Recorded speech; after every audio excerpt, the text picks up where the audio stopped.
আবার বোকা বোকা কথা, রথটা আমি একা সাজাই? বাবা যেভাবে গাইড করে আমরা ভাই বোনেরা মিলে সবাই মিলে সেইভাবেই সাজাই। এখন বাবার যা কন্ডিশন আমি বলতে পারবো বল বাবাকে?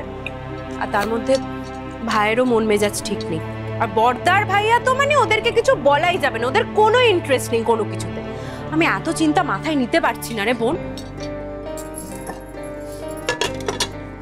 আচ্ছা ঠিক আছে দিদি ভাই, মায়ের সঙ্গে আমি কথা বলবো, প্রতিবারের মতন এবারেও রথ বেরোবে, আমি দায়িত্ব নিচ্ছি, তুই একদম চিন্তা করিস না। সত্যি সত্যি বলছিস? মানে আমি ক্লাবের ছেলেদের ফোন করে বলে দিই যে প্রতিবারের মতন এবারও রথের অনুষ্ঠান বড় করে হবে? হ্যাঁ হবে তো, কেন হবে না? আর তাছাড়া আমি আছি, তুই আছিস, ছোটদি ভাই আছে, সবাই মিলে হাতে হাতে সাজাবো, দেখবি ঠিক হয়ে যাবে। ব্যাস, প্রবলেম সলভ। রাঙা যখন বলে দিয়েছে তাহলে ভালো করেই হবে। Thank you so much. ও বাবা, তুই আমাকে বাঁচালি রে। আচ্ছা ঠিক আছে, আমি তাহলে ওদেরকে ফোন করে বলে দিই, বুঝলি তো? Thank you. তাড়াতাড়ি বল। ছোটদি ভাই, তোকে আর একটু চাও চাও দেবো? না না, আর লাগবে না। ঠিক আছে।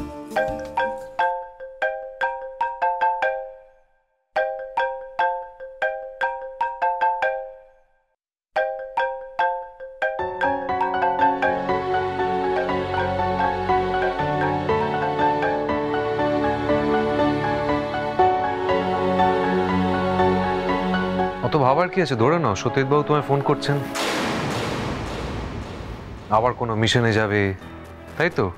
সেখানে তুমি যাবে, তীর ধনুক নিয়ে লোকের সঙ্গে লড়াই করবে। কতদিনের এই মিথ্যের জালটা বুনবে তুমি রাঙামতি? কি ভেবেছো আমি কিচ্ছু জানি না? তোমার পুরোটাই মিথ্যে। এই বাড়ির লোকের, এই পরিবারের প্রতি তোমার এই ভালোবাসাটা লোক দেখানো, খুব ভালো করে জানি আমি। পুরোটাই জাস্ট শো অফ।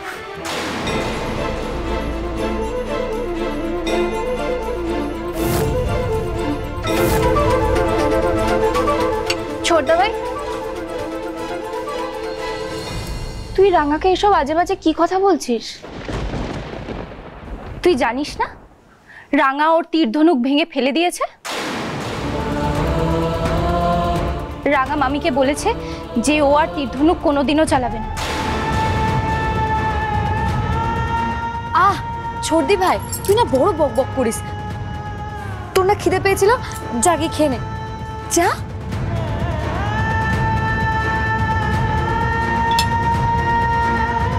উড়ন বাবু যা, তুইও চান টান সেরে নিচে নেমে, আমি চাও চাও বানিয়েছি, সবাই মিলে একসঙ্গে খাবি। তোকে এখনই দেবো?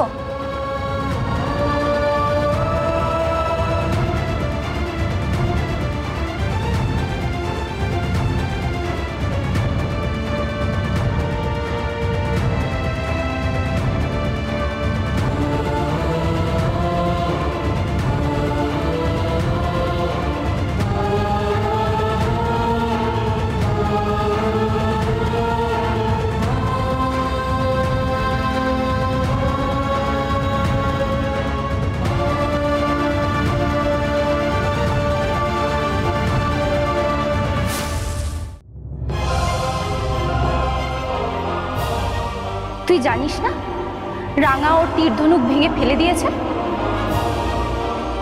রাঙা মামিকে বলেছে যে ও আর তীর ধনুক কোনোদিনও চালাবে না।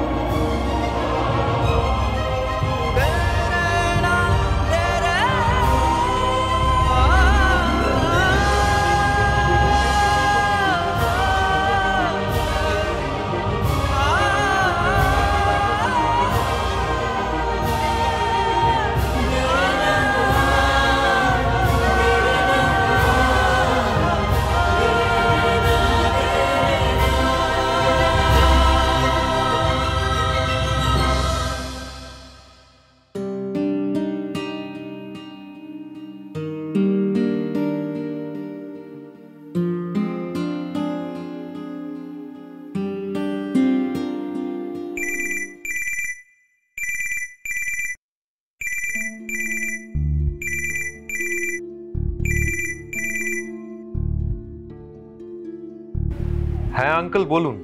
দেখো আমি খুব টেনশনে পড়ে তোমাকে ফোনটা করছি, বুঝলে? কেন, কি হয়েছে?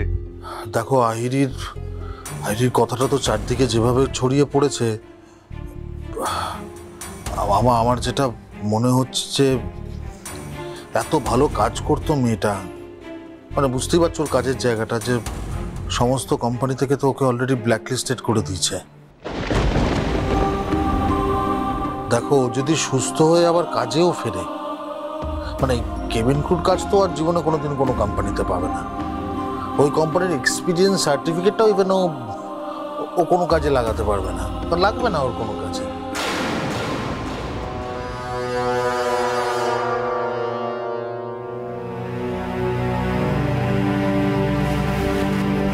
দেখুন আঙ্কেল, ও যদি ওর শাস্তি কাটিয়ে সুস্থ হয়ে ফেরত চলে আসে তাহলে কেন সুযোগ পাবে না?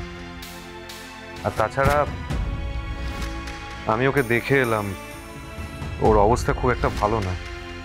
সেটা জেনেই তো তোমায় ফোন করছি বাবা। তাই আমি আপনাকে সাজেস্ট করব যে আপনি এই মুহূর্তে বেশি টেনশন না করে একটু রিল্যাক্স থাকুন, কাম থাকুন। এটা খুবই জরুরি। আয়েরই মানসিক ভারসাম্য হারিয়ে মানসিক স্বাস্থ্য বিভাগে অ্যাডমিটেড হয়েছে। ও সুস্থ হয়ে গেলেই খুব সহজেই মেডিকেল সার্টিফিকেট দিলেই নতুন করে সুযোগ পেয়ে যাবে। I am sure of it. পাবে না একলব্য, আমি তোমাকে বলছি ও পাবে না।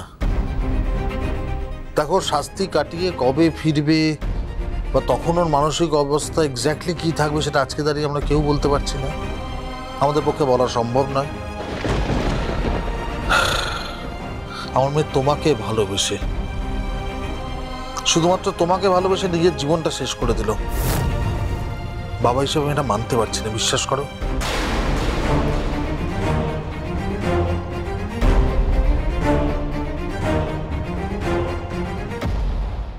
বিশ্বাস করে এখন আমার মনে হচ্ছে ওর সাথে,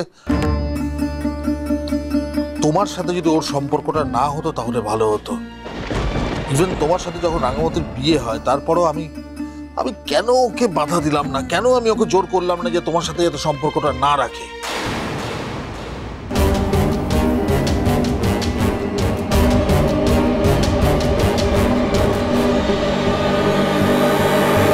খুব আফসোস হচ্ছে জানো তো, অসহায় লাগছে নিজে।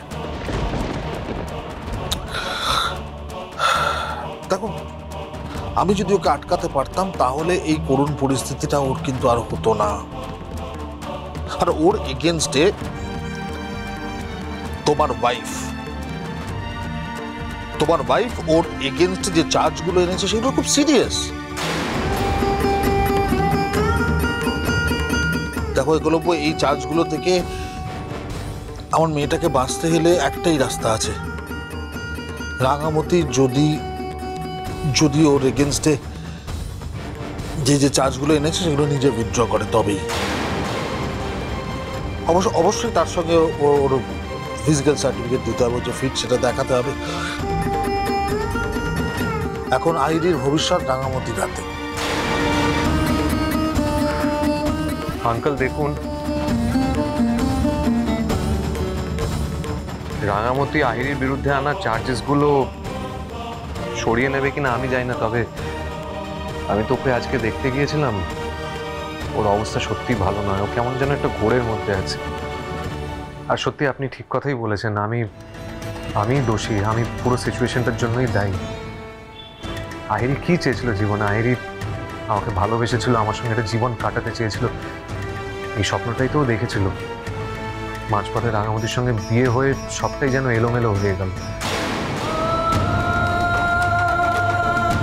মাঝপথে আমি যদি বাধ্য হয়ে রাঙামতিকে বিয়ে না করে আহিরিকে বিয়ে করতাম তাহলে হয়তো সবকিছুই ঠিক থাকতো। এখন আমি বুঝতে পারছি আঙ্কেল, আহিরি যা করেছে আমাকে ভালোবেসে করেছে, আমাকে পাওয়ার ডেসপারেশনে করেছে। আহিরির জীবনে আমি ছাড়া আর কেউ নেই, কিচ্ছু নেই। শুধু আমাকেই ভালোবেসেছে।